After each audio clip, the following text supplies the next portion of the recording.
No.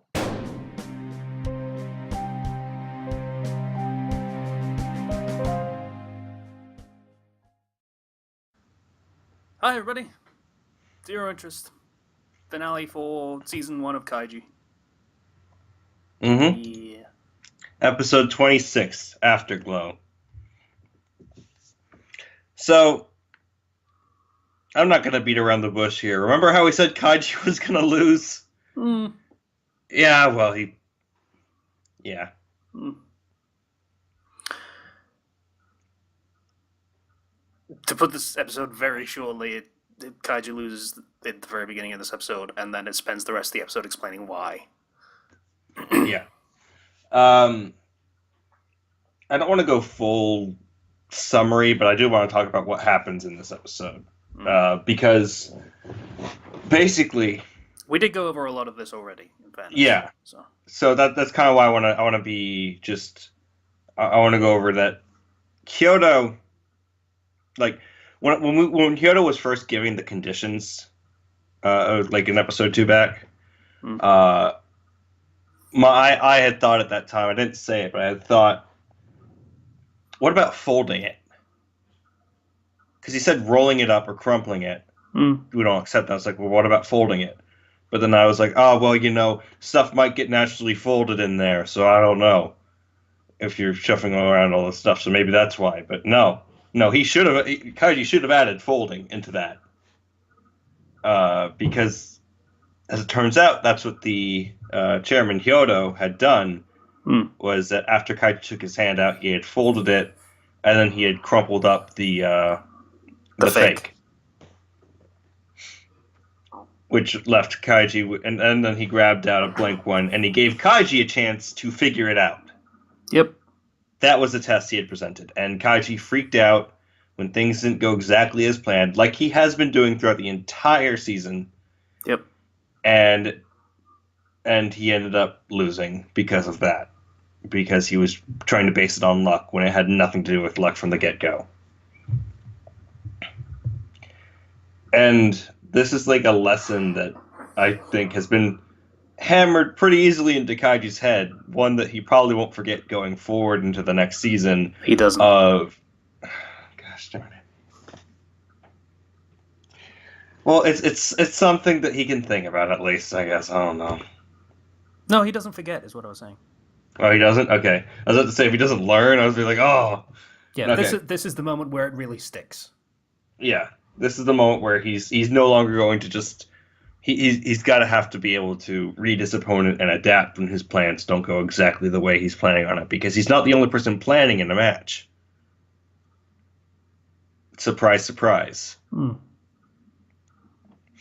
like, throughout this, like... throughout the match, Hyodo's like, oh, well, I was born under a lucky star. I have the luck of a king. And he's basically giving the same BS that Tonegawa did. And Kaiji's still buying it. Yeah. Because he's just psychologically losing in pretty much every regard. And Kaiji loses his fingers. Well. Sorry. We had a running gag while we were watching. Yeah. Every now and again we end up just riffing on an episode, and we had this running thing with how that handle for that blade is just really ergonomically designed. It's like got a proper finger grip on it and everything. It's just for me fitting to my fingers. Oh, sorry, is that insensitive? Oh, my bad. Oh, my bad. Oh, you won't worry about fingers soon.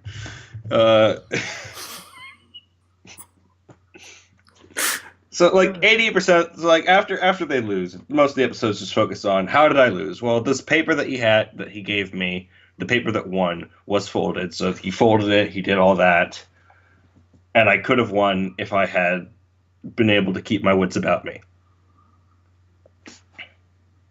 And so that infuriates Kaiji, and as the car drives him, presumably to the hospital, Kaiji's like, Hyodo, I'll get my revenge. Yeah, I also said in the episode that he only asked for Hyodo's name so that he could scream it indignantly in anguish. Yeah, we got Hyodo's full name.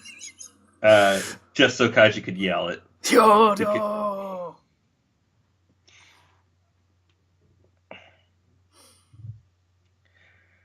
So this season has this season has been an interesting one because in the end, the only real characters are Kaiji and the house that he deals with, essentially. More or less, yeah. It's Kaiji and Kyoto. Tonagawa's out of the picture, and Ishida and Sahara. They were window dressing and motivators. The Kaiji. Yeah. Like, they got bits and pieces of characterization from themselves, but not enough to be significant. But, like, while I was kind of not okay with just the lack of any other characters, at this point, I'm fine with it. Because it is about Kaiji's journey specifically. And a lot of the people he meets along the way are gambling addicts like him, but they don't have the same sort of, I guess, tenacity that Kaiji does. Yeah. Like, I would like Go on. I was just going to say, I would like more of a supporting cast, but, you know, I don't know if it's... I was going to say, I actually like that they didn't do the usual anime protagonist thing of having them have a dependent, and that's why they're doing all of this. Yeah, no, I get that. I like that. Because this is about Kaiji, and it's not going to be like DBZ where Goku solves all the problems. It's going to be Kaiji, where it's about Kaiji, and he's going to lose a lot. Kaiji getting into his own problems and finding solutions of them sometimes. Yeah. Having a dependent would just kind of muddy the waters in a way that probably wouldn't be that beneficial. And, like, it was more that now that we have a defined antagonist, I feel like this is where the show will really begin. In that way, I guess. Yeah. Because, you know, I was hoping for maybe a rival or like somebody that he would be seeing as a recurring sort of opponent. But having just the main antagonist being Kyoto and his whole organization, that works too, I guess. Yeah. I mean, it obviously wouldn't be Kyoto every time. What tends to happen, or at least for the second season, what ends up happening is it becomes a merry-go-round of supporting villains, more or less, that all work for Kyoto. That's what I figured. Yeah. Yeah. But, you know, he has a force that he's definitively now fighting against. Yeah. Which makes it a lot more interesting. A lot of the writing in this, I mentioned it last episode, but a lot of the writing in this episode, in this series, is just really good. It's smartly written. Yeah. Like, there was a thing that I pointed out while they were doing the explanation for how, he got the cheat and this is when he figured it out and this is when he figured it out. Again, benefit of hindsight, that's not when he figured it out at all. He figured it out way before then. Yeah. But they're having the characters have different interpretations of events and underestimating just how on the ball Kyoto actually is. So that's really smart writing, is having even then, if you go back, you can check and see when everything gets figured out. But Kaiji still can't see it, even looking back on it.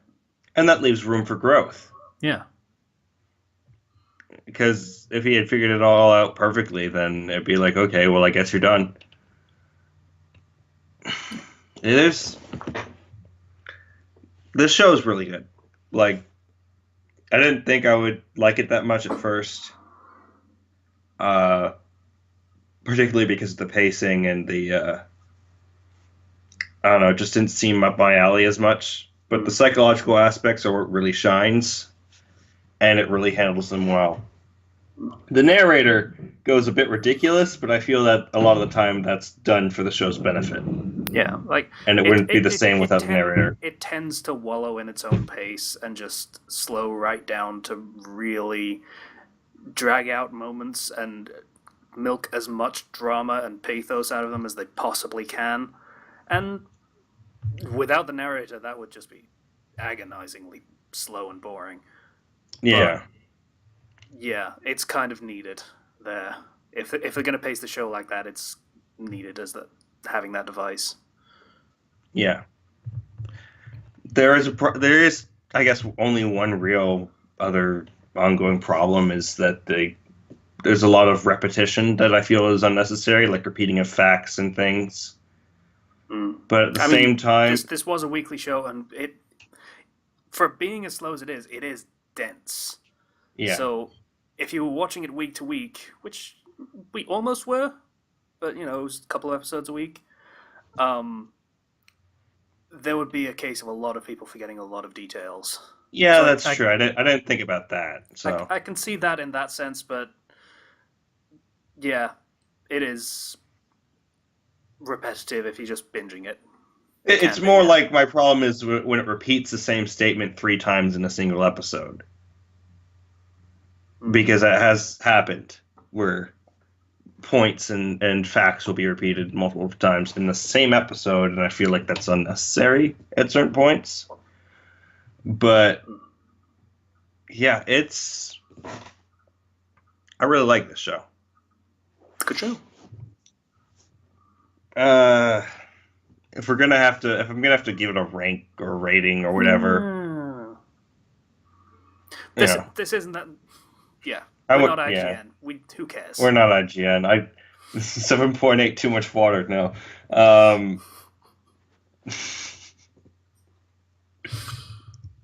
IGN, why? I'll just say I liked it a lot. And if you're interested in this type of show, continue watching. Because you've made it this far. Well, if anything, it's all uphill from here, except it isn't. But it's kind of, sort of, maybe. The writing can only get better from here. Right? The second season has a bit of a weak ending. Like the very end is in the last minute or so. But other than that, yeah. Alright. Well, I think that's it for Kaiji. Yeah, pretty much. Yeah, we're not gonna do like a full run of everything like we did for Ruby. That was probably, in hindsight, maybe a mistake. Maybe. No, I feel like that was after 4 seasons of Ruby. That was kind of needed. Yeah.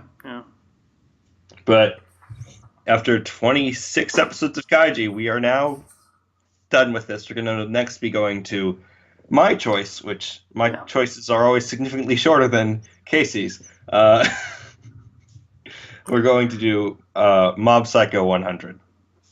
I don't know about significantly. I mean, Konosuba was 20 episodes. And we did 4 seasons of Ruby. Kaiji, we did 26 episodes of Kaiji. And now we're doing a 12 episode of Mob Psycho. Fine.